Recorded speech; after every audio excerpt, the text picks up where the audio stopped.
two people I trusted most, and all the knives landed in the same back key. Mine. The first thing Ethan Walker noticed wasn't the empty driveway or the cold house. It was the smell. Melissa's perfume lingered in the hallway like cigarette smoke after a party nobody remembered enjoying. She'd been gone 3 hours past her usual time, and the scent was too fresh, too deliberate, like she'd sprayed it before leaving instead of after arriving home. Ethan dropped his work boots by the door and listened to the silence press against his eardrums.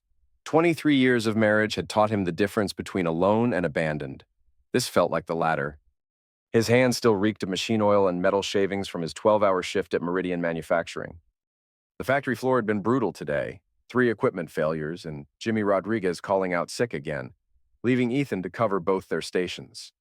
His shoulders ached, his back screamed, and all he wanted was a hot shower and whatever leftover casserole Melissa had promised to heat up. Instead, he got silence and suspicion. Ethan walked through their modest ranch house, noting details he'd ignored for months. The throw pillows arranged too perfectly on the couch, the kitchen table cleared of his usual clutter. Even the mail was sorted and stacked with military precision. Melissa had always been organized, but this felt different, sanitized, like she was erasing evidence of his existence. The refrigerator hummed its familiar tune, but there was no casserole, no note, no explanation. He grabbed a beer and twisted off the cap, the metal teeth biting into his calloused palm. Through the kitchen window, he could see Mrs. Patterson's house across the street. Her living room light glowed warm and yellow, and he caught a glimpse of her husband settling into his recliner with the evening news. Normal, comfortable, everything Ethan's house wasn't. His phone buzzed against his hip. Text message, working late. Don't wait up. Ethan stared at the screen. No heart emoji, no love you. Just cold efficiency wrapped in 11 words. He scrolled up through their recent messages and found the same pattern. Brief, business-like communications that read more like memos between coworkers than conversations between spouses. When had they stopped saying they loved each other? The beer went down smooth and bitter. He cracked open another, then wandered into the living room where family photos lined the mantelpiece like accusations. Melissa, at their wedding, radiant in white. Lacey's graduation from high school last spring, her smile forced, and Melissa's arm possessively wrapped around their daughter's shoulders. Ethan stood slightly apart in that photo, his factory uniform making him look like hired help at his own family celebration. Lacey had been distant lately, too. 17 and convinced the world owed her everything, she treated Ethan like an embarrassing uncle who'd overstayed his welcome. Her college applications were scattered across the dining room table, all expensive private schools that would cost more than Ethan made in 2 years. When he'd suggested community college or trade school, she'd looked at him like he'd suggested she become a prostitute. "You don't understand," she'd said. "Some of us have bigger dreams than fixing machines for the rest of our lives." The words had stung more than he'd expected, not because they were cruel. Lacey specialized in casual cruelty, but because they came from Melissa's mouth first. He'd heard his wife say the exact same thing to her sister during a phone call 3 weeks ago. Ethan finished his second beer and checked his phone again. Still nothing. It was almost 10 o'clock, and Melissa's office had been closed for hours. Where was she? He tried calling, but it went straight to voicemail. Her professional, cheerful voice promised to return his call as soon as possible. The beep felt like a slap. Anger flickered in his chest, hot and quick like a match strike. He'd been working 60-hour weeks for months, picking up overtime to help pay for Lacey's college dreams and Melissa's escalating credit card bills. The least his wife could do was come home for dinner or send a real explanation for where she was. Or maybe that was the problem. Maybe he'd been working so much that he'd missed the signs of whatever was happening right under his nose. The garage door rumbled to life outside, and Ethan felt his shoulders relax despite himself. Melissa was home. They could talk this through like adults, clear the air, and get back to whatever passed for normal in their house. But the car that pulled into the driveway wasn't Melissa's white Honda. It was a silver BMW that Ethan didn't recognize. Expensive. Pristine. The kind of car that belonged to people who wore suits to work instead of safety goggles. Ethan moved to the window and watched a man get out of the driver's seat. Tall, lean, wearing a charcoal overcoat that probably cost more than Ethan's monthly mortgage payment. Even in the dim street light, the guy looked polished, confident, like someone who'd never worked a day with his hands in his life. The passenger door opened, and Melissa stepped out. She was laughing, actually laughing, a sound Ethan hadn't heard directed at him in months. Her hand rested on the man's arm as they walked toward the front door, and she was looking up at him with an expression Ethan remembered from their early dating days. Adoration mixed with mischief, the look that used to make his heart race. Now it made his stomach drop. They stopped at the front porch, and Ethan watched his wife of 23 years kiss another man. Not a peck on the cheek or a friendly goodbye. A real kiss. Hungry and familiar, like they'd done it 1,000 times before. The man's hands found Melissa's waist, pulling her closer, and she melted into him the way she used to melt into Ethan. Her fingers tangled in his hair, and she made a soft sound that carried through the night air like a confession. Ethan's beer bottle slipped from his numb fingers and shattered on the hardwood floor. The crash jolted him back to reality, and he scrambled to clean up the glass before Melissa came inside.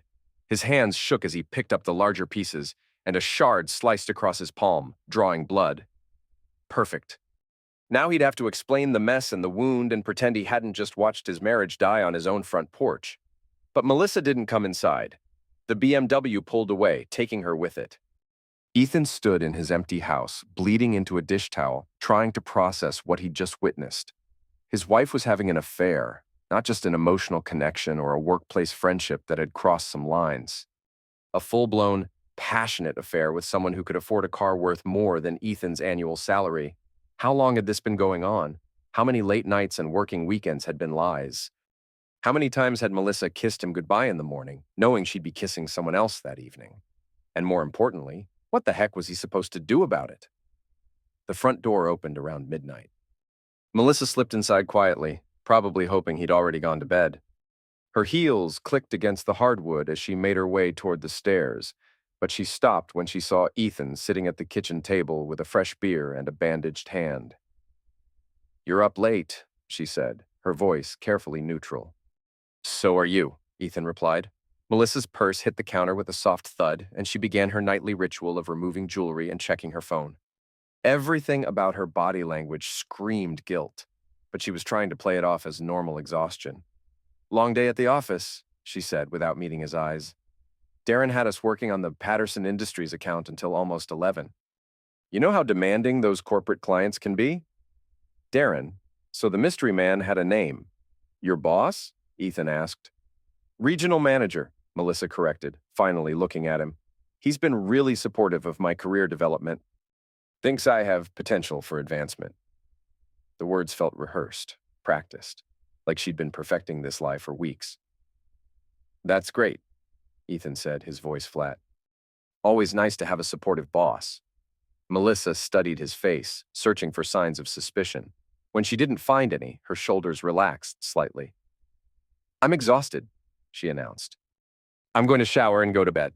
She kissed his forehead, a brief, obligatory peck that felt more like a business transaction than affection, and headed upstairs.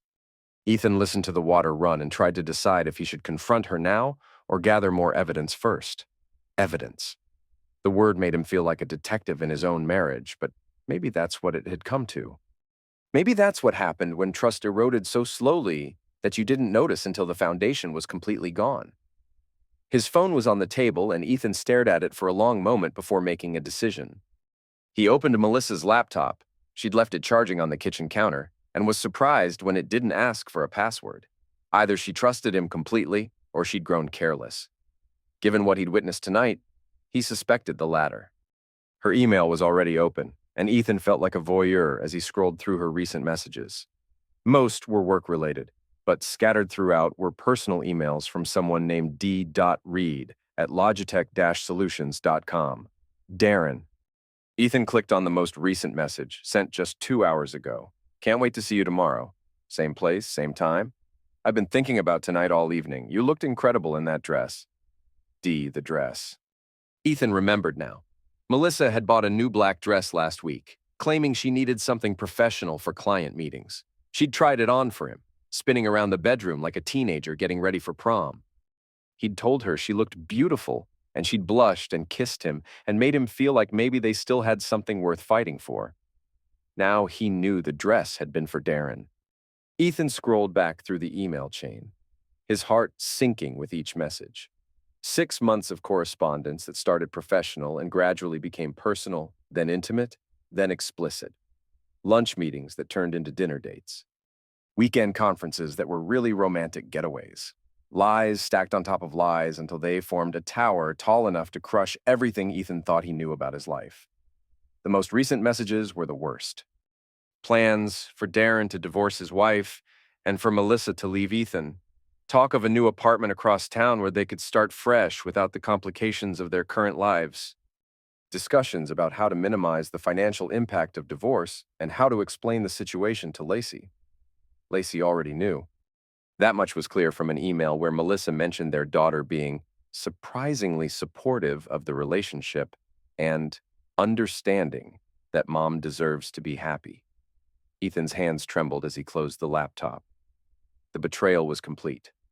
His wife, his daughter, and some stranger named Darren had been planning his destruction for months, and he'd been too stupid or too trusting to see it coming. The shower was still running upstairs. Melissa was probably using her expensive body wash, the one she claimed was for special occasions, and getting ready to slip into bed next to him like nothing had changed, like she hadn't just spent the evening in another man's arms. Ethan grabbed his keys and walked out of the house.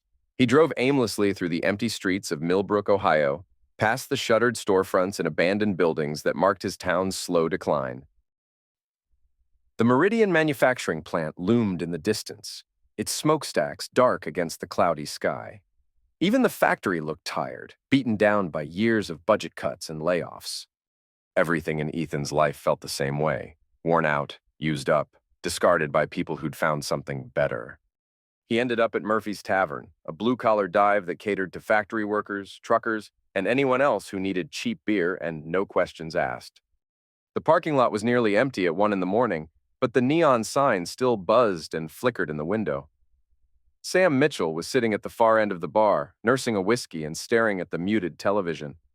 Ethan had worked with Sam for 15 years before a workplace accident cost Sam his left leg and his job. Now Sam collected disability checks and spent most evenings at Murphy's, holding court with whoever would listen to his stories about better times. "Ethan," Sam called out when he spotted his old friend. "What brings you out this late?" Ethan slumped onto the adjacent bar stool and ordered a double whiskey.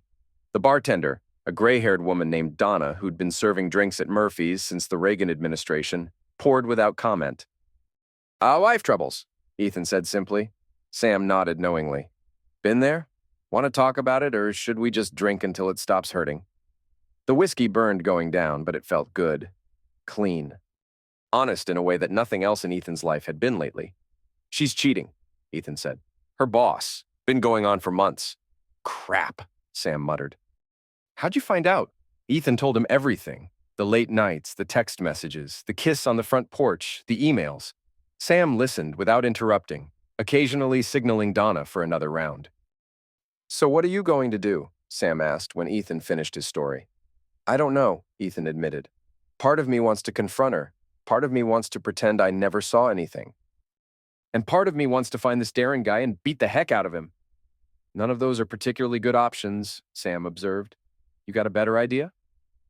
Sam took a long sip of whiskey and considered the question.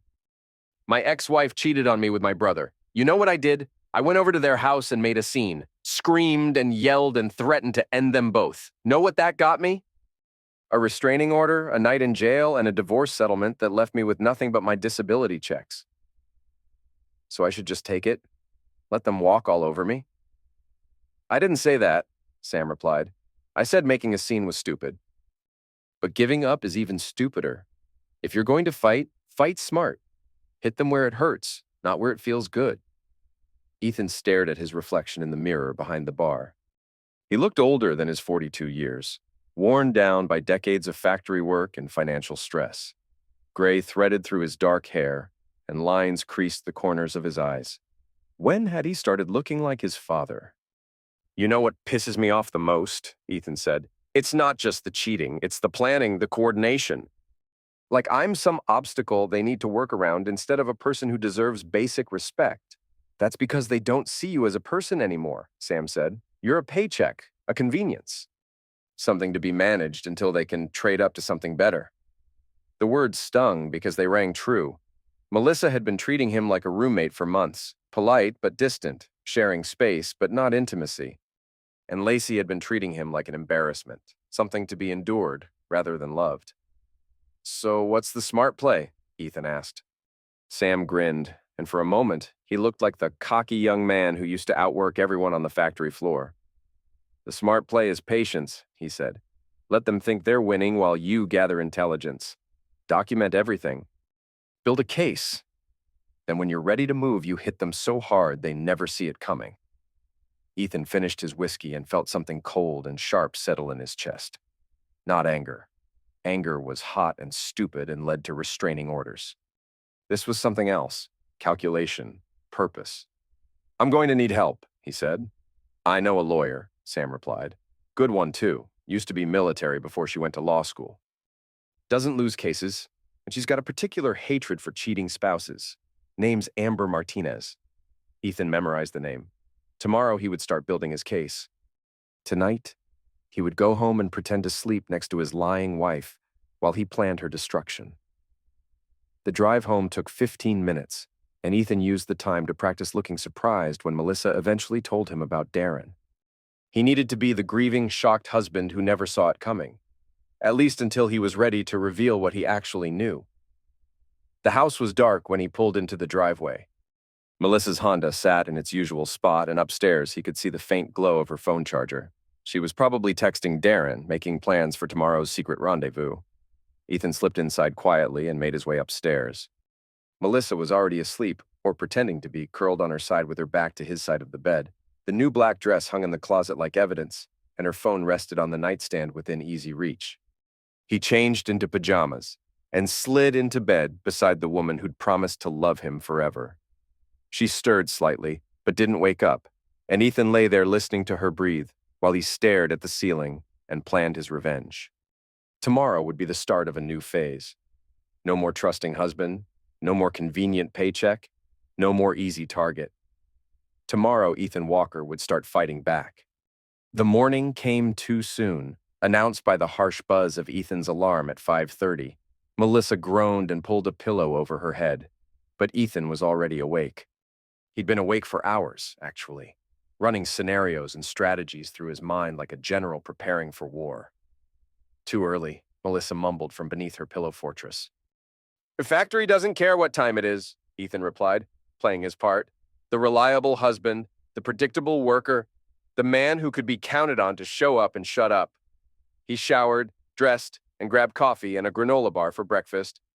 Melissa remained buried under blankets, probably already thinking about when she could text Darren without seeming suspicious. Let her think she was safe.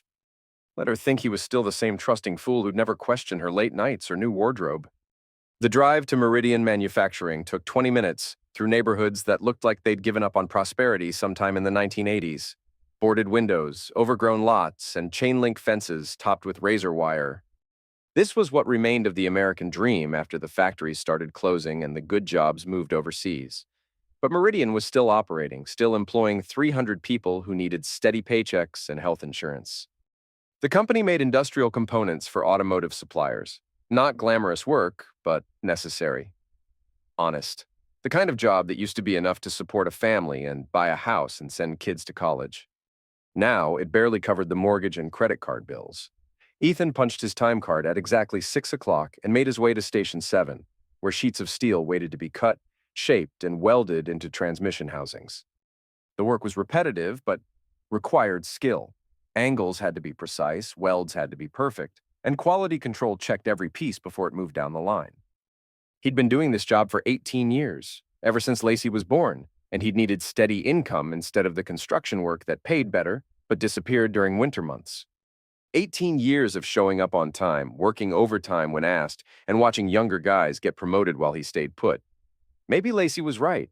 Maybe some people were meant for bigger things than fixing machines for the rest of their lives. But maybe some people were also meant to be loyal and honest and keep their promises, even when those promises weren't returned. "You look like heck," said Tommy Valdez, settling in at the adjacent station. Tommy was 26, fresh out of trade school, and still optimistic about factory work providing a decent future. Give him 10 years, Ethan thought. Give him a wife who wants more than he can provide and a daughter who's ashamed of how he makes a living. Late night, Ethan replied, fitting safety glasses over his eyes. Melissa keeping you up? Tommy grinned. Must be nice having a wife who still wants to spend time with you. Mine falls asleep watching Netflix by 9 o'clock. Ethan almost laughed. If Tommy only knew how Melissa was spending her time, he might not be so envious. The morning passed slowly, each piece of steel requiring the same measurements and cuts and welds. Mindless work that left Ethan's thoughts free to wander. He found himself thinking about Amber Martinez, the lawyer Sam had mentioned. Would she take his case? What would it cost? How long would the process take? More importantly, what did he want the outcome to be? Divorce was obvious, but that would leave Melissa free to ride off into the sunset with Darren while Ethan got stuck with legal bills and an empty house.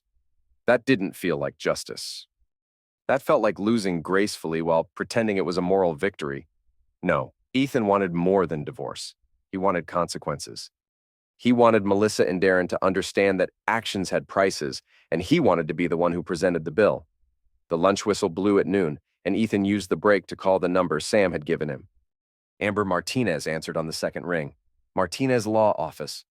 Miss Martinez? My name is Ethan Walker. Sam Mitchell gave me your number. I need to talk to someone about a divorce. I see. Are you looking to file, or has your spouse already initiated proceedings? Neither, yet, but I have reason to believe she's going to. I want to be prepared.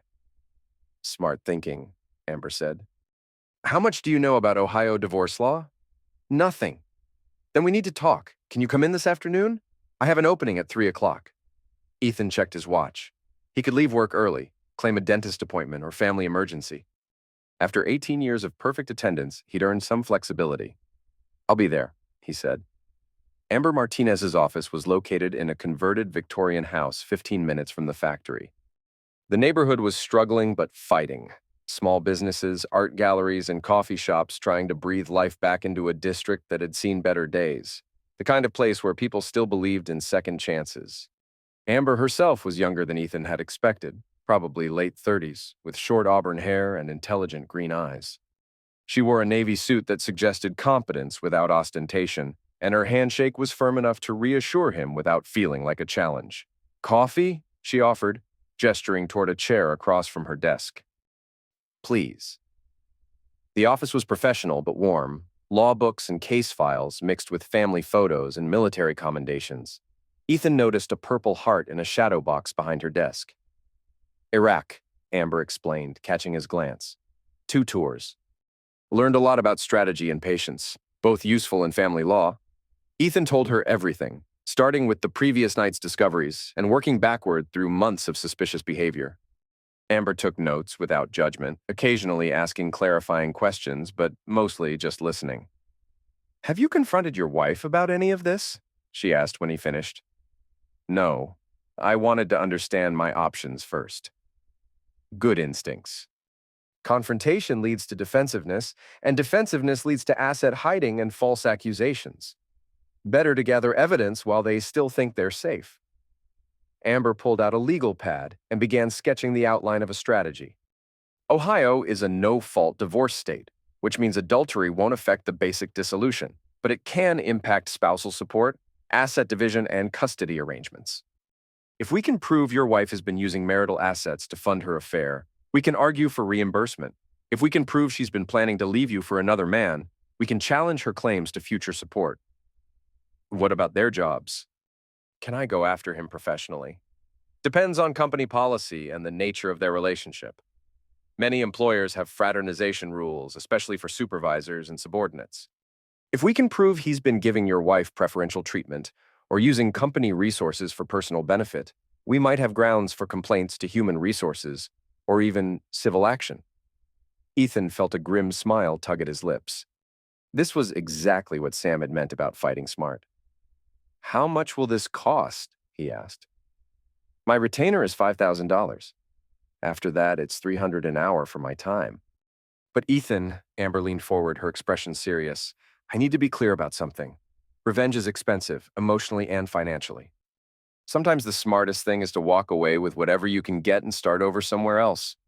I'm not interested in walking away, Ethan said. I'm interested in making sure they pay for what they've done.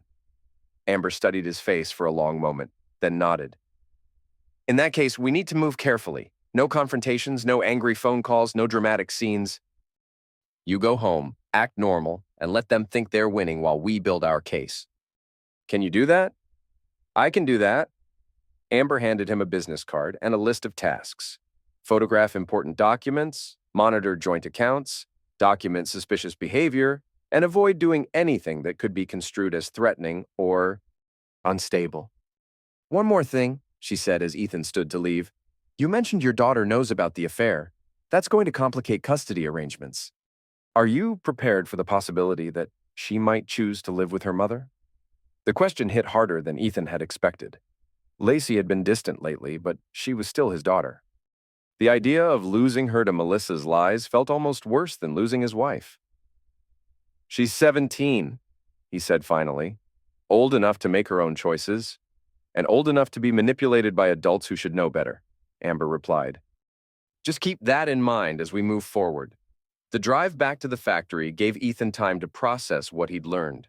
The legal route would take months, maybe years. It would be expensive and emotionally draining, and there was no guarantee he'd get the outcome he wanted. But it was better than doing nothing, better than rolling over and accepting defeat like a whipped dog. He returned to work and finished his shift without incident, focusing on the mechanical precision of his tasks while his mind worked through longer-term strategies. His coworkers noticed nothing unusual. Ethan had always been quiet and focused, the kind of employee who did his job without drama or complaint. Tonight, that would change, at least on the surface. Tonight, he would go home and pretend to be the trusting husband while he began documenting his wife's betrayal. The house smelled like dinner when Ethan walked through the front door. Something Italian, with garlic and herbs that made his stomach growl despite the knot of tension in his chest. Melissa was in the kitchen, stirring sauce and looking domestic in a way that would have warmed his heart just 24 hours ago. Now it felt like performance art. How was work? She asked, not looking up from the stove. Same as always, Ethan replied. Something smells good. Chicken parmesan. I thought we could have a nice dinner together for once. Together. The word felt loaded with irony. When was the last time they'd had dinner together without television or phones or Lacey's endless complaints about her social life? Where's Lacey? Ethan asked. Studying at Jessica's house. Big chemistry test tomorrow. Or maybe Lacey was giving her mother privacy for whatever she had planned. Ethan was beginning to see conspiracies everywhere, and some of them were probably real. They ate dinner like a normal married couple, discussing mundane topics like utility bills and weekend plans. Melissa was chattier than usual, almost manic in her determination to maintain the illusion of normalcy. She asked about his day, complimented his appetite, and even laughed at one of his weak attempts at humor. All of it felt hollow, scripted, like she was trying to convince herself as much as him that their marriage was worth preserving. After dinner, Melissa retreated to the living room with her laptop, claiming she needed to finish some reports for tomorrow's meeting. Ethan cleaned the dishes and tried to look like a devoted husband rather than a man planning legal warfare. I'm going to take a shower, he announced around 9 o'clock. Okay, honey, Melissa replied without looking up from her screen. Honey, when was the last time she'd called him that? Ethan grabbed his phone and locked the bathroom door behind him. Instead of showering, he opened the camera app and began photographing everything Amber had told him to document. Joint bank statements, credit card bills, insurance policies, the deed to their house. What he found was worse than he'd expected. Melissa had been spending money like someone who knew she wouldn't be around to face the consequences. New clothes, expensive dinners, hotel charges from cities where she'd claimed to be attending business conferences. The credit card bills alone totaled more than $8,000 in the past 3 months. Money they didn't have. Money that should have been going toward Lacey's college fund or their retirement savings. Ethan photographed every suspicious charge, every unfamiliar restaurant, every hotel bill that corresponded with Melissa's supposed work trips. The evidence was overwhelming and infuriating. His wife hadn't just betrayed him emotionally, she'd been stealing from their future to fund her affair. The bathroom door rattled as someone tried the handle. Ethan? Melissa's voice. Are you okay in there? Fine, he called back, quickly closing the camera app. Just checking some work emails. Take your time. I'm going to bed soon anyway. Ethan actually took a shower, using the hot water and steam to wash away the rage that threatened to overwhelm his carefully maintained facade. Tomorrow, he would email the photos to Amber. Tomorrow, he would start building a case that would destroy Melissa's plans for a comfortable divorce. But tonight, he would lie beside her and pretend to sleep while she texted her lover and planned their future together. When he emerged from the bathroom, Melissa was already in bed with her phone, typing rapidly. She looked up when he entered and smiled, the first genuine smile she'd given him in weeks.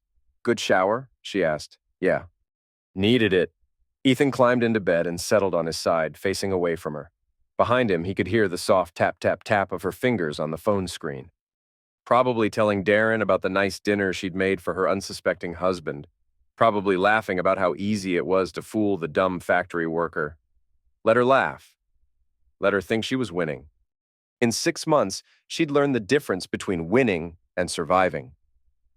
The next few days fell into a routine of careful surveillance and manufactured normalcy. Ethan went to work, came home, ate dinner, and played the role of devoted husband while he gathered evidence of his wife's betrayal. Melissa continued her affair with increasing boldness, staying out later and offering thinner excuses for her absences. She was getting careless, drunk on the thrill of deception, and convinced that Ethan was too stupid or trusting to figure out what was happening. It was exactly what Amber had predicted. Cheaters always thought they were smarter than everyone else, right up until the moment their world collapsed. On Thursday evening, Ethan made his move. Melissa was at another late meeting with Darren, and Lacey was at a friend's house, leaving Ethan alone with his wife's laptop and 30 years of accumulated computer skills. Breaking into her email took less than 5 minutes. Melissa had saved all her passwords, probably for convenience, but possibly because she enjoyed the risk of discovery.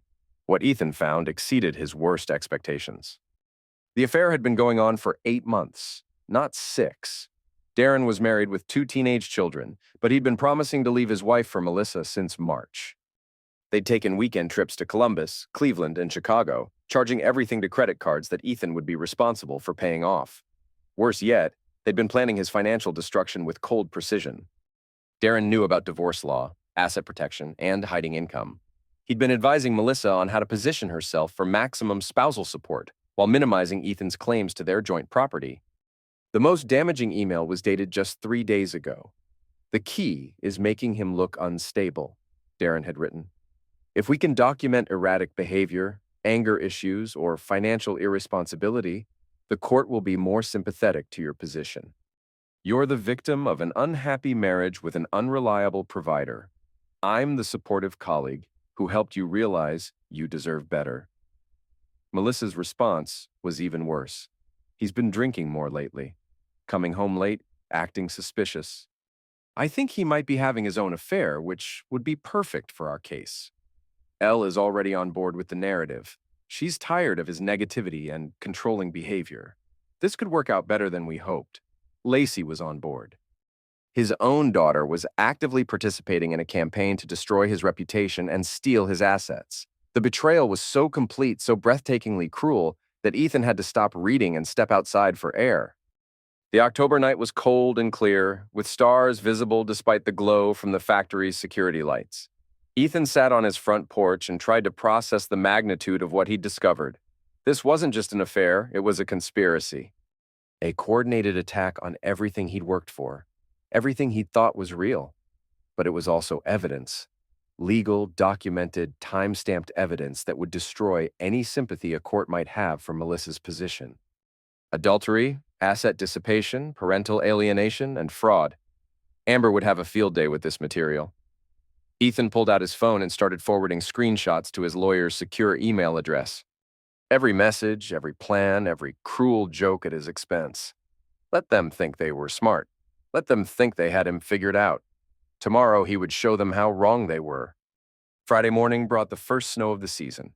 Fat, lazy flakes that melted on contact with the still warm pavement. Ethan watched from the kitchen window as Melissa scraped ice from her windshield, bundled in the expensive coat she'd bought last month. Another unexplained purchase that made sense now. She waved goodbye through the window, playing the loving wife one more time before driving off to spend the day with her lover. Ethan waved back, his smile genuine for the first time in weeks. Today was the day everything changed. His phone rang as Melissa's car disappeared around the corner. Amber Martinez.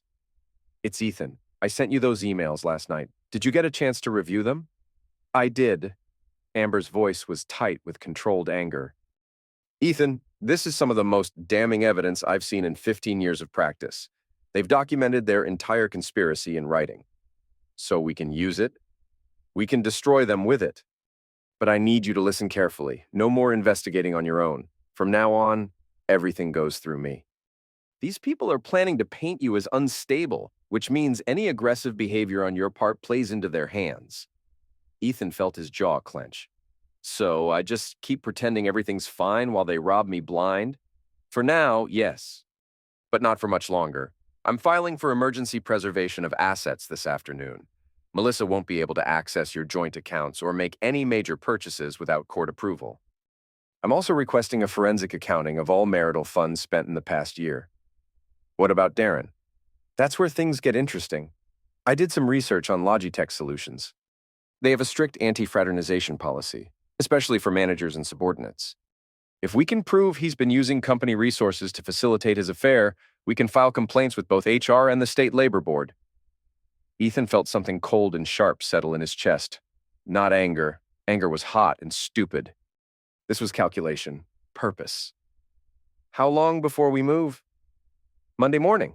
Can you keep playing the devoted husband for 3 more days? I can do whatever needs to be done. Good. Because once we start this, there's no going back. Are you absolutely sure this is what you want? Ethan thought about the emails, the lies, the 8 months of planning his destruction. He thought about Lacey calling him controlling and negative while she helped orchestrate his downfall. He thought about Darren's hands on his wife and their laughter at his expense. I'm sure the weekend passed in a surreal haze of manufactured normalcy. Melissa was unusually attentive, cooking elaborate meals and suggesting they watch movies together. She even initiated closeness on Saturday night, the first time in months, but Ethan found himself unable to respond to her touch. Every caress felt like a lie. Every kiss tasted of betrayal. Lacey came home Sunday evening with attitude and expensive coffee, treating Ethan like furniture while she updated Melissa on her weekend activities. At 17, she was becoming a younger version of her mother, beautiful, manipulative, and convinced that she deserved better than whatever life had given her. Dad, she said during dinner, not looking at him, Jessica's parents are taking her to visit colleges next weekend. Can I go? Which colleges? Ethan asked. Northwestern, University of Chicago, maybe DePaul. You know, actual schools with real programs. The dig was subtle, but intentional.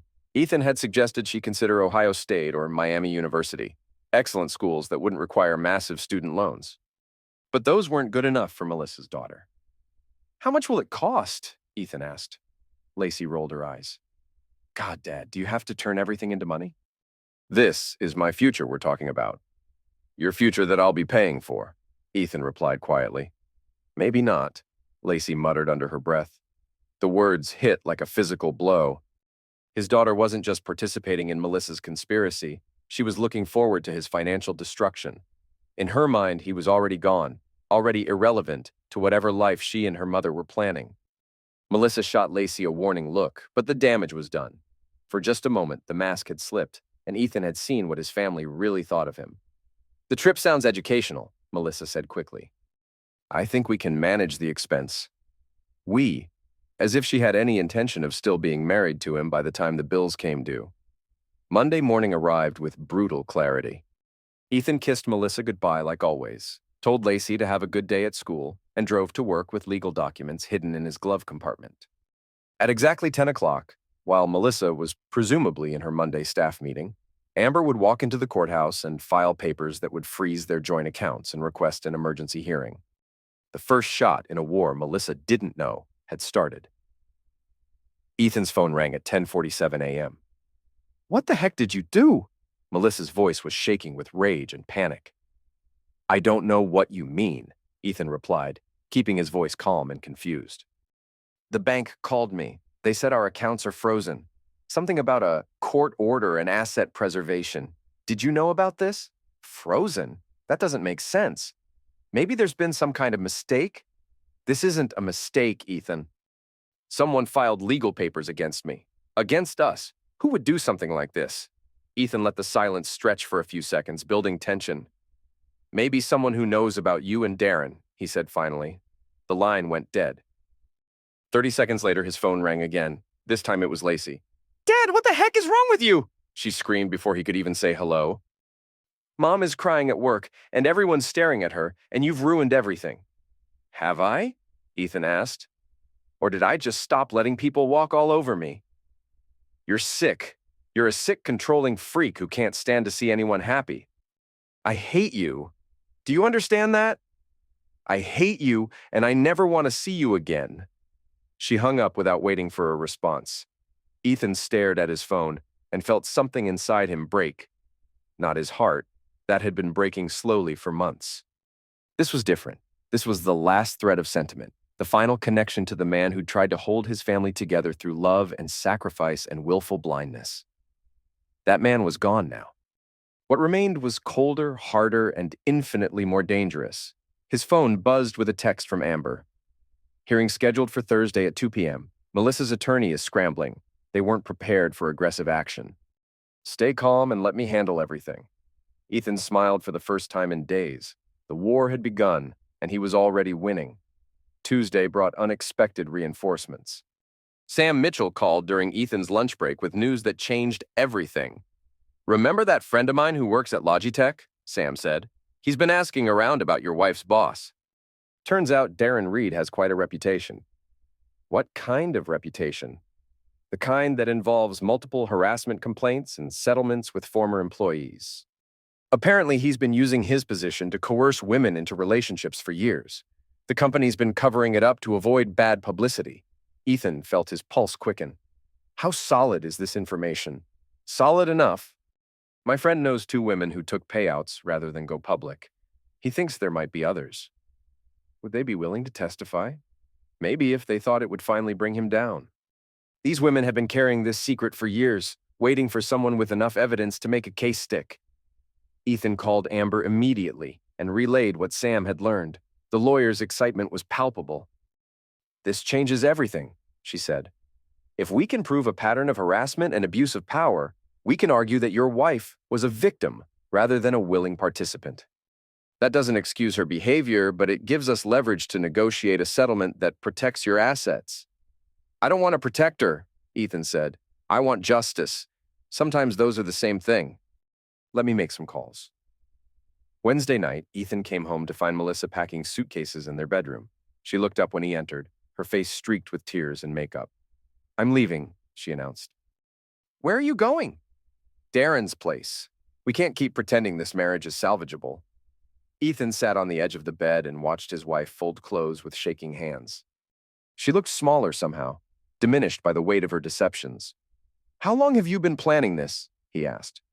Melissa stopped packing and stared at him. "You knew." "I knew." "How long?" "Long enough." "The question is, what are you going to do now?"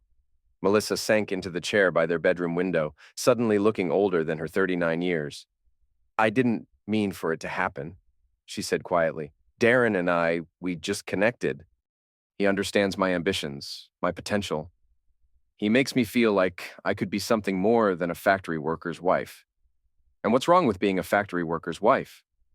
"Nothing," Melissa said quickly. "But it's not enough for me anymore. I want more than this house, this town, this life. I want to matter." "And I don't matter?" Melissa looked at him with something that might have been pity. "You matter, Ethan, but you're content with mediocrity. You've given up on dreams and ambitions and settled for whatever life handed you. I can't do that anymore." The words stung because they contained a grain of truth. Ethan had given up on dreams, but not by choice. He'd sacrificed his ambitions for family stability, traded adventure for security, chosen their needs over his wants. Every decision had been made with love, but apparently love wasn't enough. "What about Lacey?" he asked. "She's coming with me. She understands that this is for the best. Does she understand that Darren's married? That he's been using company resources to fund your affair? That he's got a history of harassment and abuse?" Melissa's face went pale. "That's not true." "Which part? The wife and kids he forgot to mention? The expense account fraud? Or the pattern of coercion that's about to become public knowledge?" Melissa stood up abruptly, knocking over a lamp in her haste. "You're lying." You're making this up to hurt me. Ethan pulled out his phone and showed her the screenshots Amber had gathered. Darren's marriage certificate, his children's birth certificates, the harassment complaints filed with Logitech's HR department. Your knight in shining armor isn't what he seems, Ethan said calmly. He's a predator who's been using his position to manipulate vulnerable women for years. You're just the latest victim. Melissa stared at the evidence with growing horror. No, she whispered. That can't be right. He loves me. He's going to leave his wife for me. When? He's been promising that for 8 months, but his wife doesn't even know you exist. Check his social media, Melissa. Look at the family photos from last weekend. Does that look like a man planning to divorce? Melissa grabbed her own phone and started typing frantically. Her face crumpled as she scrolled through Darren's Facebook page. Images of family barbecues, anniversary celebrations, vacation photos with his wife and children. A happy family man with no intention of changing his circumstances. He told me he was separated, she said weakly. He told you what you wanted to hear, just like he told the other women before you. Melissa sank back into the chair, her suitcase forgotten. I've destroyed everything, she said finally. My marriage, my family, my reputation, and for what? For a man who was using me? Ethan felt an unexpected wave of sympathy for his wife. Anger and betrayal were easier emotions than pity, but watching Melissa realize the magnitude of her self-deception was almost painful. It doesn't have to be the end, he said carefully. We could try counseling. Work through this together. Melissa looked at him with genuine surprise. After everything I've done? After the lies and the money and the planning? You'd be willing to try again? Ethan considered the question honestly. Could he forgive her? Could he trust her again? Could they rebuild something real from the wreckage of their marriage? I don't know, he admitted, but we could try to find out. Melissa was quiet for a long time, staring out the window at the street where they'd lived for 15 years. Finally, she shook her head. It's too late, Ethan. I've gone too far to come back. And honestly, I'm not sure I want to. Whatever I felt for Darren, whatever he was or wasn't, it showed me that I'm not happy here. I haven't been happy for years. Then what do you want? I want a divorce, a fair one. No more games, no more manipulation, just a clean break so we can both start over. Ethan nodded slowly. He'd expected this outcome, had even prepared for it, but hearing the words still felt like a door closing on half his life. Okay, he said. But we do this honestly. No more lies, no more schemes. And Lacey gets to choose where she wants to live without pressure from either of us. Agreed. They shook hands like business partners concluding a transaction. Formal, final. The end of 23 years reduced to a gentleman's agreement. Melissa finished packing and loaded her car while Ethan sat on the front porch watching neighbors pretend not to notice the drama unfolding across the street. Mrs. Patterson waved from her kitchen window, probably wondering if she should bring over a casserole or mind her own business. Ethan? Melissa stood beside her overloaded Honda, looking smaller and more vulnerable than he'd seen her in years. I'm sorry for all of it. You deserved better. So did you, Ethan replied. We both deserved better than what we settled for. Melissa drove away without looking back, leaving Ethan alone with a house full of memories and a future full of uncertainty. He should have felt victorious. His legal strategy had worked perfectly, exposing Darren's deception and forcing Melissa to confront reality. But victory felt hollow when it meant dismantling everything he'd spent decades building. The house felt different without Melissa's presence. Quieter, but also more honest. No more pretending, no more walking on eggshells, no more wondering when the next betrayal would surface. Just silence and space to figure out what came next. Ethan's phone rang around 8 o'clock. Lacey's number appeared on the screen, but when he answered, it was Darren's voice that greeted him. We need to talk, the other man said without preamble. I don't think we do. Your wife has been spreading lies about me. Malicious, defamatory lies that could destroy my career and my family. I want them stopped. Ethan felt a cold smile spread across his face. Which lies would those be? The ones about your other affairs, the harassment complaints, or the promise to leave your wife that you never intended to keep? You don't know what you're talking about. I know exactly what I'm talking about. I also know that your company is launching an internal investigation based on evidence my lawyer provided. How do you think that's going to work out for you? Silence on the other end of the line. What do you want? Darren asked finally. I want you to stay away from my family. I want you to accept responsibility for your actions. And I want you to understand that there are consequences for treating people like disposable objects. And if I don't, then you'll find out how much damage an angry factory worker can do when he fights smart instead of fighting fair. Ethan hung up without waiting for a response. Thursday's hearing went better than expected. Darren failed to appear, probably on the advice of his own lawyer, and Melissa seemed genuinely contrite as she testified about the financial improprieties that had drained their joint accounts. The judge was unsympathetic to claims of love and passion when they came at the expense of marital assets. Amber had prepared thoroughly, presenting evidence of every unexplained expense, every suspicious trip, every dollar that had been diverted from family needs to fund an illicit affair. The numbers were damning. Nearly $15,000 in marital funds spent on hotels, restaurants, gifts, and travel that benefited only Melissa and her lover, Mrs. Walker, the judge said sternly, you'll need to provide full restitution for any marital assets dissipated during your extramarital relationship. The court also finds sufficient evidence of asset concealment to warrant a forensic accounting of all financial records from the past year. Melissa's face went white.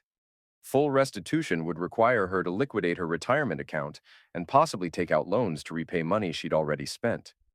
The forensic accounting would expose every hidden expense and eliminate any hope of claiming ignorance about their family's financial situation. Furthermore, the judge continued, given the evidence of parental alienation presented by Mr. Walker's counsel, the court is ordering family counseling for all parties before any custody arrangements are finalized. Mrs. Walker, your daughter's participation in planning this deception is deeply troubling and suggests that professional intervention is necessary. Ethan glanced at Lacey, who sat in the gallery beside Melissa's sister. His daughter looked younger than her 17 years, overwhelmed by the adult consequences of choices she'd thought were just teenage rebellion. Maybe there was still hope for their relationship.